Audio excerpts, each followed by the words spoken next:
Guys, this is your Program Master once again, and for today's video guys, I'll be updating you on our Shopee shop. So if you're new to my channel, please subscribe guys, and please hit that notification bell. Also hit the like button so that you'll get notified guys for all other videos. So today is a very special day. I'll be showing you the update on our Shopee shop, which is the daily dose of magic.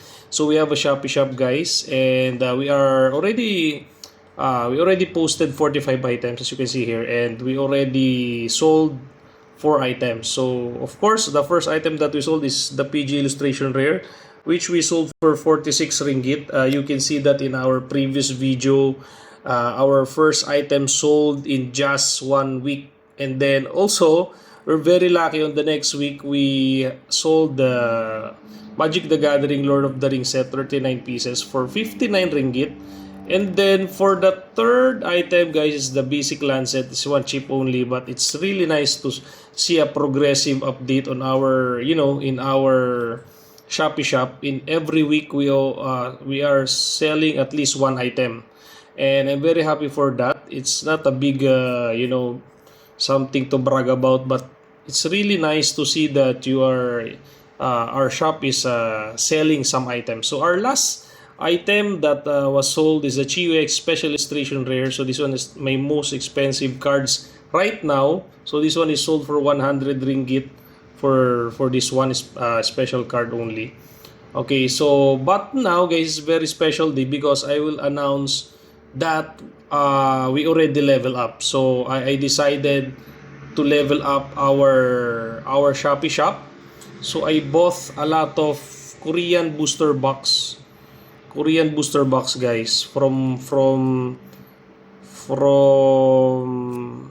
Korea. So yeah, this one is 10 pieces Mega Brave. So as you know, this new mega set guys were very crazy, and the cards were really cool. So we can get a gold card, which is very hard to get, and is very expensive. So the harder the card, to get the card, means the higher the chance that the people will buy the booster box. And once the people buy the booster box, the sealed products guys like this one will become expensive. So luckily for the Korean version, and Korean version is still cheap, because for Japanese and English version guys, this Mega Brave booster box were already at 500 ringgit.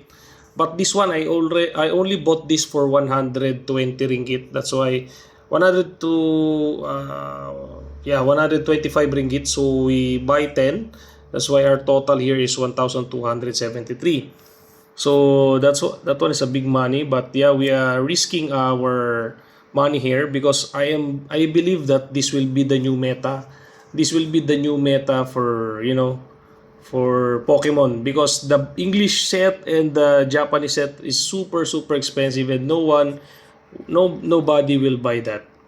Yeah, if of course the rich the rich one will buy, but of course the collectors that is not so rich like me will not buy those sets. So this one also, the Pokemon card Scarlet and Violet Paradise Dragona guys. This one I bought last time for around 120 ringgit only for Japanese version. But now I check the market. This one is already 200 ringgit. Okay, for Japanese version. Luckily in Korean version guys, it's only 90 ringgit, and I bought two, so we save a bit. So this one is 180 ringgit. But my favorite buy or favorite investment right now is this Pokemon card Black Bolt Scarlet and Violet booster box. This one I bought 10 pieces, and this one Pokemon card White Flare, we bought another 10 pieces. So in the market guys, in English version, one booster box of this is costing around 500 ringgit. 500 to 600 ringgit, while in Japanese version is almost the same. But for this Korean version guys, it's only 100 plus. So if you are new in card collecting, I would suggest that you buy Korean version, if because it's cheaper and it's the new meta right now. So as you can see also in the other YouTubers or other influencers guys, they are already start collecting or converting to Korean sets because these are very cheap, and you can you can pull what artwork you want to get, especially for the expensive ones like the 151, what else, the evolutions, so that one, the prismatic evolution, guys, if you can see, guys, it's very expensive already in English version, around 1,000 ringgit. But for the Korean version, guys, it's 5 times lower because they're selling for around 200 ringgit only. And it's up to you if you want to invest as well, like me. But there's a risk on this, but as based on my study, so this will be the new meta, and I believe on these investments. And let's see, guys, let's see the update on all of this booster box. I'll be selling this in sealed box. Okay, I will open very few of them. Maybe I'll open one of these boxes. Okay, maybe we'll open for the sake of our video, guys. So let's see, guys, let's see. And maybe around, I'm projecting around 6 months. Okay, I will sell this all around 6 months or higher. And our target only is to get at least double the price only, not like the other scalpers who selling for a very very high price. So my target market is in the mid level, and I want to sell this. If I bought this around 120, I want to sell this around 200 or 250 ringgit. So that's all for today's video, guys.